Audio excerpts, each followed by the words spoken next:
नमस्कार मित्रांनो, जर तुम्ही असंघटित क्षेत्रात काम करत असाल किंवा तुमच्या कुटुंबासाठी सुरक्षित भविष्याचा विचार करत असाल तर केंद्र सरकारकडून तुमच्यासाठी एक अतिशय आनंदाची बातमी समोर येत आहे। सरकार अटल पेन्शन योजनेच्या नियमात मोठा बदल करण्याच्या तयारीत असून तुमची पेन्शनची रक्कम आता दुप्पट होऊ शकते।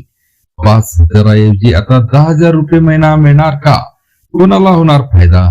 चला संपूर्ण माहिती या व्हिडिओ मध्ये पाहूया। सध्याची परिस्थिती आणि नवीन प्रस्ताव काय आहे मित्रांनो, अटल पेन्शन योजना 2050 मध्ये सुरू करण्यात आली होती। सध्या या योजनेत वयाची 60 वर्ष पूर्ण झाल्यावरच दरमहा किमान 1,000 ते कमाल 5,000 रुपयेपर्यंत पेन्शन मिळते। मात्र वाढती महागाई आणि वृद्धापकाळातील वाढता खर्च पाहता ही 5,000 रुपयांची रक्कम आता अपुरी वाटू लागली आहे।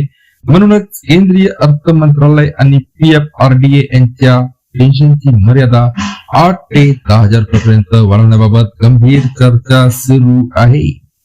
योजनेचे महत्व आणि उद्दिष्ट मित्रांनो, ही योजना खास करून अशा लोकांसाठी ज्यांचे उत्पन्न नियमित नाही, जसे की मजूर, हातगाडी विक्रेते, छोटे दुकानदार आणि शेतकरी। वृद्धापकाळात कोणावरही अवलंबून राहावे लागू नये हा या योजनेचा मुख्य उद्देश आहे।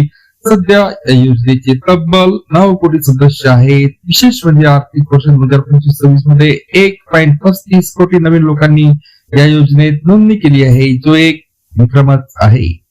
10,000 पेन्शनची गरज का? आता प्रश्न येतो की सरकार हा बदल का करत आहे? तर मित्रांनो, पहिला मुद्दा आहे महागाई। 10 वर्षापूर्वीच्या 5,000 ची किंमत आता आजची किंमत त्यात मोठी तफावत आहे। दुसरा आहे सातत्य। अनेक लोक काही काळानंतर हप्ते भरणे बंद करतात। जर पेन्शनची रक्कम 10,000 झाली तर लोक अधिक उत्साहाने या योजनेत गुंतवणूक करतील। सरकार आता पेन्शन सखी आणि बिझनेस करस्पॉन्डंटच्या माध्यमातून ग्रामीण भागात ही योजना अधिक प्रभावीपणे राबवणार आहे। जर हा प्रस्ताव मंजूर झाला तर नवीन गुंतवणूकदारांना 10,000 रुपयांच्या पेन्शनचा पर्याय निवडता येईल।